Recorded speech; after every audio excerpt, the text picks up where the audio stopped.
aucune épidémie, le rajout des organes jugés anormaux par des objets artificiels ou par l'absorption des produits chimiques prend de plus en plus d'ampleur en Afrique. Le Togo, dit carrefour de la beauté africaine, se voit envahi par les silicones, principaux objets de la beauté artificielle. Je propose beaucoup de choses à mes clientèles, comme les faux seins, silicone. C'est maintenant que ça vient en Afrique, mais pour le moment, il y a certains qui viennent acheter ça. Les professionnels des seins et des fesses artificielles ont horreur de la caméra, mais les novices curieuses et certaines femmes gardiennes de la beauté naturelle parlent du phénomène. Non, c'est ma première fois de venir en France et c'est maintenant que je le vois. Et ça permettra à nos sœurs de les porter, de ne plus utiliser des produits chimiques pour grosser leurs seins et leurs fesses. Et je pense que aujourd'hui, la femme doit être satisfaite de la beauté naturelle que Dieu lui a donnée. Vous voyez, toutes ces beautés qu'on recherche, ce sont des beautés artificielles qui créent encore d'autres problèmes à gérer à la fin. Si ces femmes de la beauté artificielle arrivent à piéger certains hommes avec leur joli emballage sans contenu, d'autres par contre en ont un goût amer, selon ce jeune homme. Bon, selon moi, ça ne m'attire pas. Tout genre, ça ne m'attire pas. Ça ne m'attire pas, vraiment, ça ne m'attire pas. Pour cet agent de la santé rencontré dans la capitale togolaise, les raisons du phénomène de la beauté artificielle observé à nos jours sont nées de la carence en minéral. Au niveau des organes que vous faites développer, dès que vous fatiguez ces nerfs-là qui sont trop relâchés, très dilatés, à un moment donné, vous aurez un problème cancéreux à cet endroit nécessairement, puisque les sangs ne vont plus correctement circuler à ces endroits-là. Les produits artificiels, déjà le soutien-gorge que nous portons, c'est déjà un problème. Parce que ces organes-là ont besoin de respirer. C'est peut-être rechercher les produits naturels qui, peut-être que vous avez un problème de nerfs, qui font que vos organes-là ne se développent pas. Et souvent, c'est le magnésium, le manque de magnésium qui est souvent à l'origine de ces malformations. Se créer d'autres problèmes sanitaires en voulant se rendre artificiellement beau ou belle serait un crime contre son créateur, selon cette dame.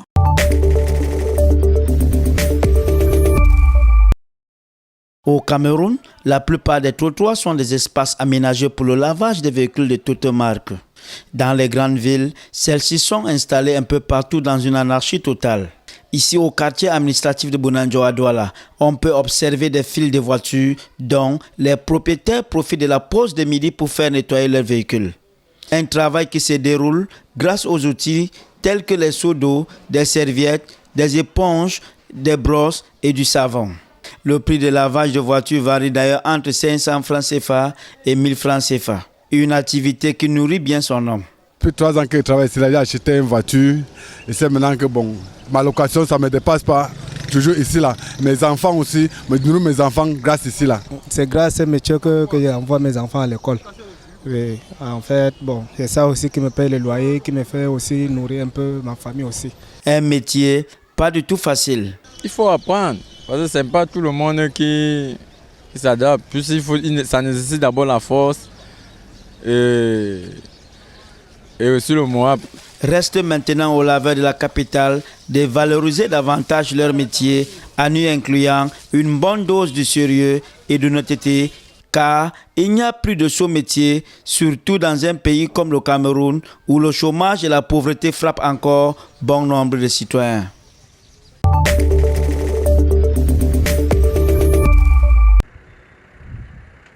Les carcasses s'empilent dans le Gujarat, car ici, les Dalits sont en grève. Cette communauté, considérée comme inférieure aux castes, s'occupe habituellement de débarrasser les rues des cadavres de vaches sacrées. La raison de leur colère, cette vidéo montrant ceux qu'on surnomme les intouchables, attaqués par des milices qui les accusent à tort d'avoir tué les animaux pour leur viande, dont la consommation est interdite au Gujarat et dans d'autres États. Nous ne ferons plus jamais ce travail, nous ne le ferons plus du tout. Ils peuvent faire ce qu'ils veulent à cet animal, mais nous ne le toucherons plus, même si nous devons mourir de faim. L'Inde a interdit les discriminations de caste il y a 60 ans. Mais les 200 millions de Dalits sont toujours cantonnés à certaines professions. Dépeçage de vaches, nettoyage d'excréments humains ou de cadavres. Et ils le font dans des conditions particulièrement mauvaises. Il faut que chaque ville et village donne des terres aux Dalits qui font ce travail. Et on n'a pas de route praticable, ni l'eau courante, ni l'électricité. Il faut qu'on nous fournisse tout ça. En 4 ans, le nombre de crimes contre les Dalits a augmenté de 44%. Aujourd'hui, la communauté contre-attaque à coups de manifestations, parfois violemment. Selon l'un des meneurs du mouvement, le changement est en marche. Les Dalits sont le prolétariat organique de ce pays. Ils ont un énorme potentiel pour démanteler la structure socio-économique fondée sur le système des castes. Et si nous nous unissons avec toutes les forces progressistes, démocratiques et libérales pour créer une base unie, et si nous lançons une attaque sur le système des castes, alors il y a peut-être de l'espoir. Le mouvement est parti du Gujarat. L'État du Premier ministre Narendra Modi est l'un des 3 où auront lieu des élections clés pour son parti. Les Dalits y représentent une bonne partie des électeurs. La colère des intouchables pourrait donc avoir des répercussions directes sur la situation politique du pays.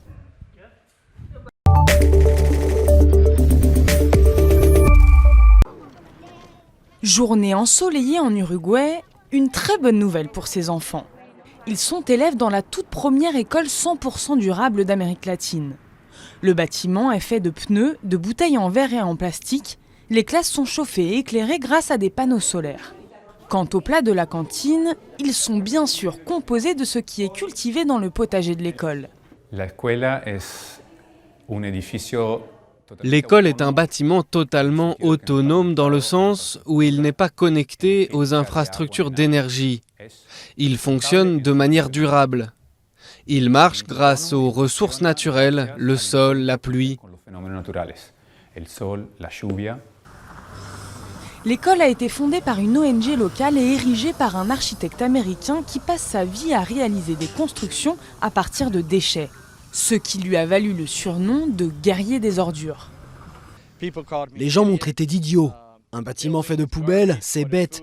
Vous êtes une honte dans la communauté des architectes. J'essayais de récupérer des eaux usées et de les traiter.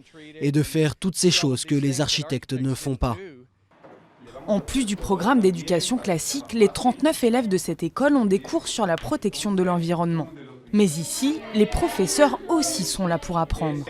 Des membres de l'ONG organisent des ateliers sur le développement durable pour les petits et les grands. Petit à petit, on acquiert des compétences et ce sont eux qui nous forment. On apprend comment l'école fonctionne, comment l'entretenir pour que les systèmes ne se détériorent pas. La leçon semble bien apprise. Certains élèves appliquent déjà le code de bonne conduite en dehors de l'école. Tous les jours, on vient à pied et quand il trouve du verre ou du plastique ou autre chose dans le sable, il le prend. Il dit « ça je le prends pour le jeter ». Il ne le laisse pas, il le ramasse et le jette au bon endroit. Aujourd'hui, l'école a pu faire le plein d'énergie grâce au soleil. Et si demain il pleut, ces graines d'écologistes pourront filtrer l'eau et arroser les tomates et les fraises du potager.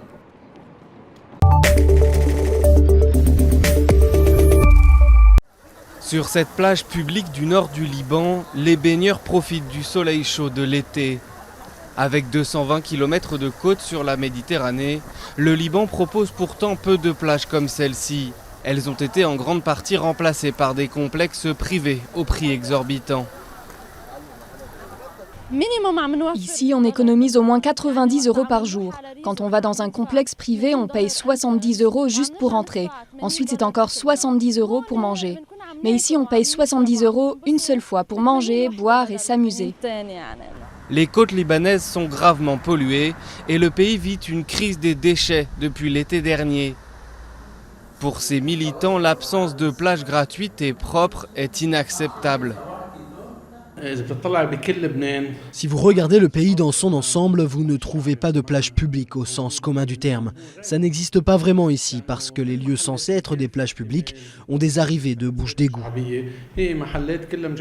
Résultat, beaucoup de Libanais partent chercher du soleil à l'étranger. Une tendance qui pousse les agences de voyage à proposer des offres tout compris et des vols charters. Marmaris en Turquie, ou les plages de Chypre et de Sharm el-Sheikh en Égypte sont devenues des destinations prises d'assaut.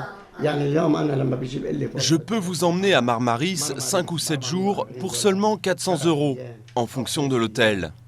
Même avec un hôtel décent, c'est toujours moins cher que passer 2 ou 3 jours dans un complexe chez nous. Autre repoussoir pour les Libanais, les promoteurs immobiliers qui construisent de plus en plus d'immeubles sur la côte. D'après un rapport du ministère des Transports, 5 millions de mètres carrés du littoral sont bétonnés et en grande partie illégalement.